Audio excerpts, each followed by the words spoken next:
The Code of God, Mathematics in the Bible. The Bible, the most powerful and influential book in human history. But what if, beneath the narratives of faith and history, there lies a perfect mathematical code, a formula too complex to be accidental, deliberately placed there by the Creator himself? From ancient mystical numbers, Gematria, to supercomputers, searching for equidistant letter sequences, EALs, we are lifting the veil on the pursuit of the Code of God. This is the ultimate showdown between faith and statistics. Are we cracking a divine message, or merely finding the mirage of randomness? The quest to decipher the divine message. For millennia, seekers of divine truth have approached the Scriptures, the Hebrew Bible and the New Testament, not merely as historical accounts, moral guides, or theological treatises, but as documents of supernatural origin, bearing the mark of their Creator. This perspective suggests that beneath the surface narrative, woven into the very fabric of the text's composition, lies a hidden code, a mathematical blueprint that defies human coincidence and confirms its divine authorship. This quest to uncover the Code of God transcends traditional religious study, drawing in mathematicians, cryptographers, and computer scientists, all united by the profound possibility that the universe's most sacred text is also its most perfect mathematical design. The concept of an encoded biblical text is deeply rooted in the premise that a perfect divine author would compose a perfect text, immune to the imperfections and inconsistencies inherent in human language. If God is the ultimate mathematician, proponents argue, his word must be patterned with irrefutable numerical structures. This foundational belief has fueled two distinct yet related branches of investigation over centuries: the ancient mystical practice of gematria, biblical numerology, and the modern computer-driven technique of equidistant letter sequencing, EAS, popularly known as the Bible Code. Our journey will systematically explore the claims of miraculous numerical structures that supporters believe could not possibly have been placed there by human hands, setting them against the rigorous statistical challenges raised by mainstream academic science. Understanding this pursuit requires acknowledging the sacred nature of the original languages. Unlike English, both Hebrew and Greek possess alphabetic numbering, where every letter simultaneously represents a sound and a numerical value. This dual function is the historical key to the entire mystery, enabling the earliest forms of biblical numerology. Furthermore, the early scribal tradition revered the text as intrinsically holy, exercising extreme caution to preserve not just the words, but the exact sequence of every letter. This reverence for letter-perfect transmission provides the structural integrity necessary for modern computational searches. The debate over the Code of God is thus a modern battlefield where faith confronts statistics, challenging our very definitions of coincidence, design, and divine inspiration. Part 2. The Ancient Foundation, Gematria, Biblical Numerology. The search for numerical perfection in Scripture did not begin with the microprocessor. It began in the ancient world with the system known as Gematria. This practice is fundamental to understanding the intellectual environment in which both the Old and New Testaments were preserved and studied. Gematria exploits the aforementioned duality of the Hebrew and Greek alphabets, allowing every word and phrase to be converted into a numerical value simply by summing the values of its constituent letters. This method was not unique to religious texts. It was common practice in ancient cultures, used for everything from dating inscriptions to simple word games. However, in the context of the Bible, gematria evolved into a profound tool for interpretation and theological exploration, particularly within the mystical traditions of Judaism, primarily Kabbalah. Kabbalists utilized gematria to unlock deeper, hidden connections between seemingly disparate words and concepts. For instance, if two different words yielded the same numerical sum, they were believed to be spiritually or metaphysically linked. This practice was a method for textual meditation and commentary, not primarily one of finding a hidden prophecy. A classic example of gematria is the Hebrew word for life, chai, tashes, which is numerically valued at 8. For centuries, 18 has been regarded as a significant lucky number in Jewish tradition, often represented by gifts given in multiples of 18, chai gifts. This shows how gematria established symbolic meaning for specific numbers. However, the most famous use of gematria lies in the New Testament's book of Revelation, where the number of the beast is identified. Early interpreters applied gematria to the names of contemporary leaders or perceived enemies, like Roman emperors, such as Nero, often transliterated to equal 666, using the number as a coded, political identifier rather than a literal formula. Gematria, therefore, laid the essential intellectual groundwork for later numerical investigations, establishing the precedent that the numerical structure of the Bible is relevant to its ultimate meaning, whether symbolically or literally. Part 3. The Power of Numbers. Symbolic Theological Significance. While gematria involves calculation, an even broader and more universally accepted numerical structure exists within the Bible, the symbolic significance of specific numbers. These numbers are not hidden codes. They are deliberately used throughout the narrative and structure to convey theological meaning, reinforcing themes of divine order, completeness, or judgment. Understanding this symbolic language is crucial, as it separates accepted theological patterning from controversial cryptograms. Perhaps the most potent of these symbolic numbers is 7. 7. The number permeates Scripture, representing completeness or perfection. This structure begins in Genesis with the 7 days of creation. The Sabbath is the 7th day. In the New Testament, the book of Revelation is saturated with multiples of 7. 7 churches, 7 seals, 7 trumpets, and 7 bowls of judgment. This repetition is not accidental. It is a clear literary device intended to convey the finality and totality of God's plans. Similarly, the number 3, is the theological signifier for the Holy Trinity, Father, Son, and Holy Spirit, and often represents divine presence or decisive action. Jesus rising on the 3rd day. The number 4, often represents the earth and humanity, the 4 directions, the 4 seasons, while 10 signifies human accountability and order, the 10 commandments. Perhaps the most frequently encountered number of judgment and testing is 40. The biblical narrative repeats this number across major trials: the 40 days and 40 nights of the Great Flood, the 40 years the Israelites wandered in the wilderness, and Jesus' 40 days of fasting and temptation in the desert. These patterns are foundational to biblical hermeneutics. They shape liturgical calendars and reinforce religious teaching. The structural use of these numbers, which is evident and thematic, provides the fertile ground from which later proponents of hidden codes, such as Ivan Panin, would draw their inspiration, arguing that if the narrative structure is numerically perfect, the textual structure must be as well. Part 4. Case Study Why. Ivan Panin and the Seal of Sevens.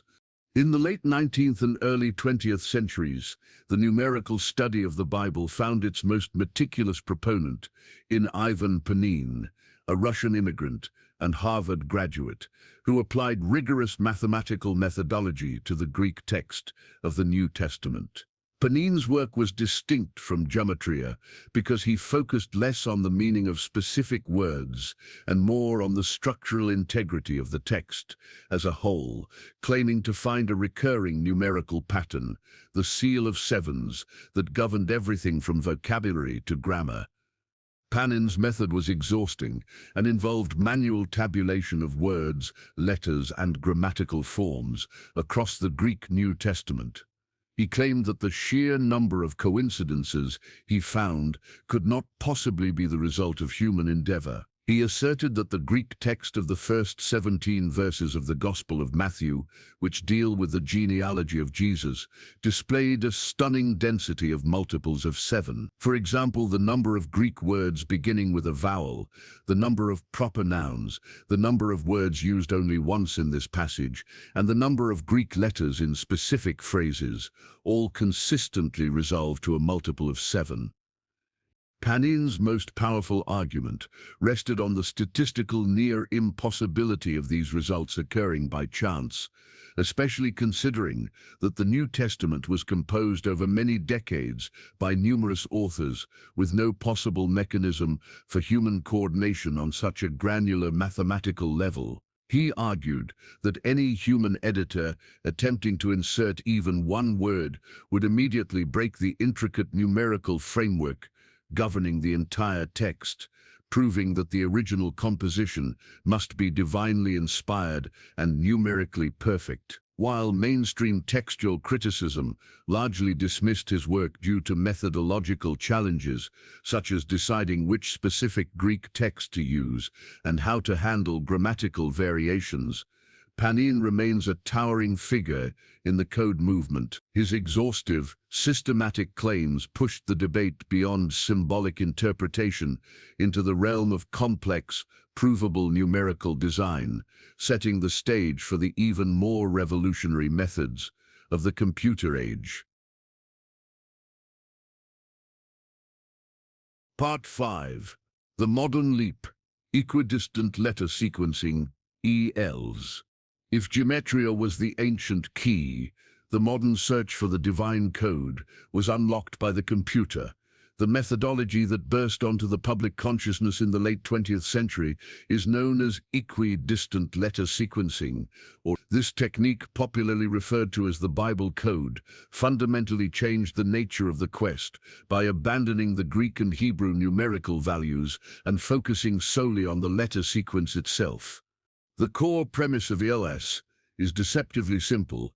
Imagine removing all spaces and punctuation from the original Hebrew text of the Torah, the first 5 books of the Bible, creating one continuous stream of over 300. The ELS method then searches this stream for words or phrases that are spelled out by letters separated by an equal skip distance.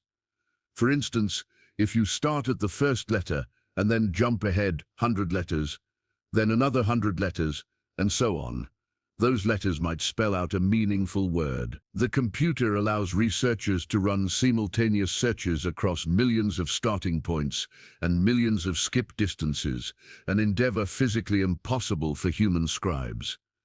The pioneers of this modern technique argued that the traditional meaning of the words is the surface narrative, while the ELS sequences form a hidden, secondary stream of information, a deliberate cryptogram placed there by the creator. This method is primarily applied only to the ancient, highly preserved Hebrew text of the Torah, Genesis through Deuteronomy, which is considered the most stable and least subject to scribal error. The ELS methodology promised to find not just general patterns like Panin's 7s, but specific, meaningful, and potentially prophetic messages encoded in the text, setting up the astonishing and controversial claims that would soon captivate the world.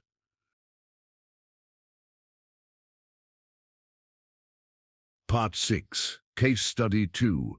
The Witztum discovery and the claims of design.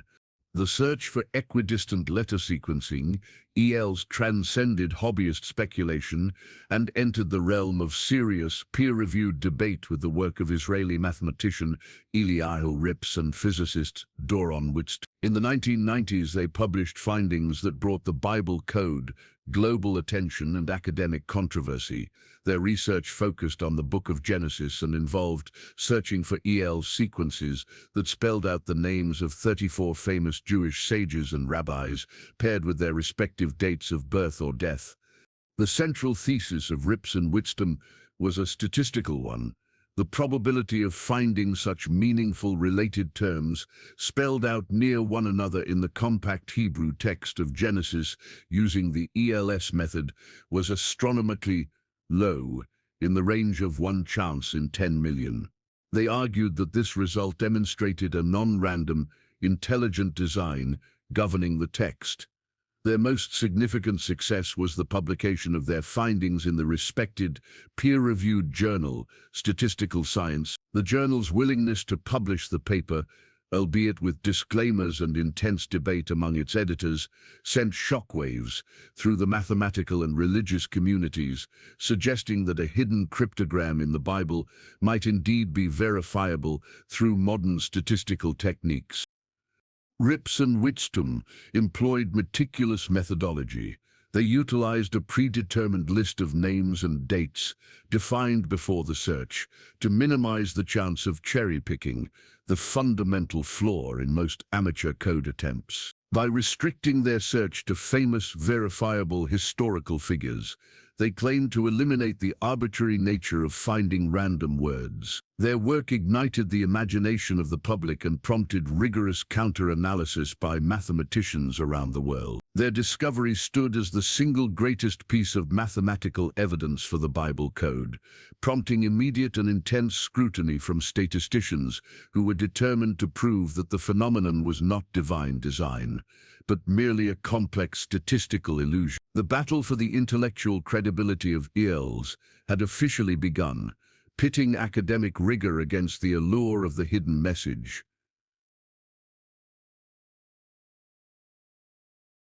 Part 7. Popularization. Michael Drosnin and the prophetic claims. The mathematical complexity of the Witztum study was largely inaccessible to the public, but the phenomenon was dramatically simplified and sensationalized by journalist Michael Drosnin with his 1997 bestseller, The Bible Code. Drosnin's book shifted the focus of ELS research from historical verification, like the names of ancient rabbis, to prophecy and current events, claiming the Bible Code could predict the future. Drosnin's most explosive and memorable claim was the supposed prediction of the assassination of Israeli Prime Minister Yitzhak Rabin in 1995. Drosnin claimed to have found Rabin's name, spelled out using ELS, intersected by the phrase, "assassin will assassinate." He went further, asserting that he had warned Rabin of the impending danger before the event. Following the tragedy, Drosnin's claims gained massive media traction, terrifying and captivating the public with the idea that the ancient text was a detailed, concealed schedule of human history and future catastrophe. Drosnin subsequently claimed to have found encoded warnings for other major events, including the 9/11 attacks, the Gulf Wars, and even the threat of an imminent asteroid strike. This wave of popularization irrevocably damaged the academic standing of ELS research.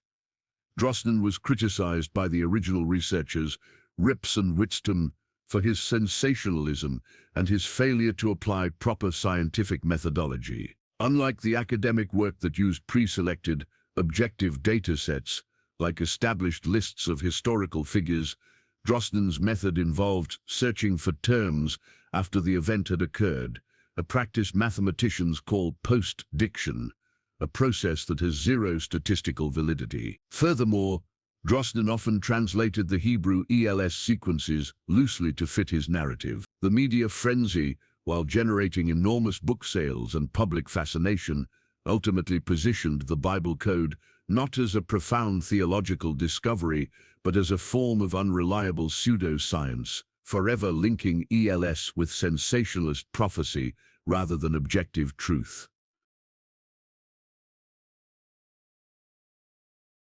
Part 8. Academic Counterargument. I. The statistical flaw. The most potent challenge to ELS comes not from theologians, but from statisticians and cryptographers, who argue that the phenomenon is an inevitable statistical artifact, not a divine signature. The leading critic was mathematician Brendan McKay, who, along with his colleagues, meticulously dissected the Witztum methodology and demonstrated the fundamental flaw in their statistical probability claims. The core of the counter-argument rests on the sheer size and density of the Hebrew Torah. A text containing over 300,000 letters offers an astronomical number of possible starting points and skip distances. When searching for a target word, the search algorithm can select a skip distance of 1, 2, 3, or up to 300,000 letters, and it can run that sequence forward or backward from any starting point. The number of unique sequences that can be tested far exceeds the probability calculations Rips and Witztum originally used. Critics proved that by allowing such a vast number of permutations and by accepting near misses or slight variations in the words being sought, the probability of finding seemingly meaningful terms rapidly approaches certainty. Furthermore, critics highlighted the problem of lookup time, arguing that the meaning is retroactively assigned. When searching a huge text for a phrase, even if a meaningful sequence like assassin is found, the researcher then searches the nearby text for any other ELS sequence that might be related, such as Jack Rabin. This process, known as data mining or p-hacking, ensures that meaningful clusters will appear by chance alone, provided enough variables are allowed. Mackay effectively demonstrated that the reported ELS phenomenon was not a code embedded by a divine intelligence, but a statistical inevitability born from a large data set and a highly flexible search algorithm. Part 9. Academic Counter-Argument 2. ELS in Other Texts. To definitively dismantle the claim that ELS was unique to the Hebrew Torah, critics needed to demonstrate that the same codes, or similar meaningful patterns, could be found in texts of comparable length and density, texts with no presumed divine authorship. This led to a series of famous counter-experiments designed to test the statistical ubiquity of ELS. Brendan Mackay, alongside others, famously applied the exact ELS methodology and computer programs used by Rips and Witztum to several non-biblical texts. The most celebrated example involved Herman Melville's Moby Dick. Mackay claimed to have successfully found significant and related ELS sequences in Moby Dick, including phrases related to prominent figures, predictions of events, and even specific details about the book's composition. For instance, critics claimed to find the names of various figures associated with the book, paired with relevant words, demonstrating that ELS clusters can be found purely by chance in any sufficiently large English text. Other experiments involved applying ELS to random sequences of letters, as well as lengthy texts from other cultures, such as the Russian translation of Leo Tolstoy's War and Peace.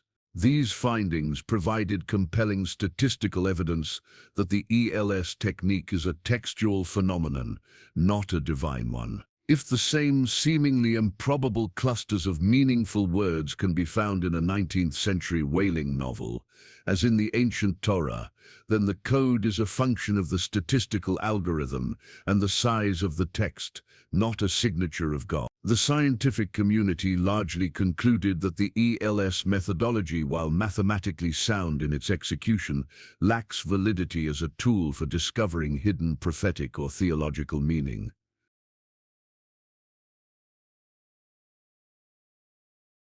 Part 10. Conclusion, Code versus Context, and the Nature of Faith. Our exploration of the Code of God reveals a persistent human desire to find mathematical certainty in the divine, a pursuit that spans from the ancient mystical calculations of Gematria to the high-speed processing of the modern ELS algorithm. Gematria remains a respected, albeit interpretive tradition, confirming the symbolic perfection embedded in the biblical narrative. Conversely, Equidistant Letter Sequencing, despite its initial spectacular claims, and global media sensation has been largely relegated to the realm of pseudoscience by the mainstream mathematical and scholarly communities due to irrefutable statistical flaws. The failure of the ELS theory compels us to consider a fundamental theological question. Where does the true power and authority of the Bible reside? Is it in a secret, hidden code, accessible only to supercomputers and mathematical specialists? Or is it in the clear, accessible context of its historical narratives, ethical teachings, and theological mandates? Traditional scholarship maintains that the Bible's divine inspiration is manifest not in cryptographic puzzles, but in its ability to transcend culture and time, offering moral guidance, historical continuity, and spiritual enlightenment to all who read its literal words. The legacy of the Code of God serves as a powerful cautionary tale, a reminder of the dangers of seeking sensationalized hidden messages that distract from the text's transparent, stated purpose. Ultimately, the quest for a mathematical formula confirms that the human mind yearns for proof. Yet for billions around the world, the enduring power of the scriptures lies not in a secret numerical pattern, but in the accessible power of its narrative, its historical context, and the transformative message of faith and ethics offered openly on every single page. And that concludes our dramatic journey into the world of the Code of God. After examining the claims of Gematria, the ELS codes, and the powerful rebuttals from the world of statistics, what are your thoughts? Do these mathematical formulas represent irrefutable proof of the supernatural, or are they simply statistical inevitabilities within a large text? Please leave your arguments and perspectives in the comments below. We want to hear your analysis. If you found this content compelling and academically valuable, don't forget to hit like and subscribe to the channel so you don't miss our next deep dives into theology, history, and scientific mysteries. Your support helps us continue these in-depth explorations. Thank you very much.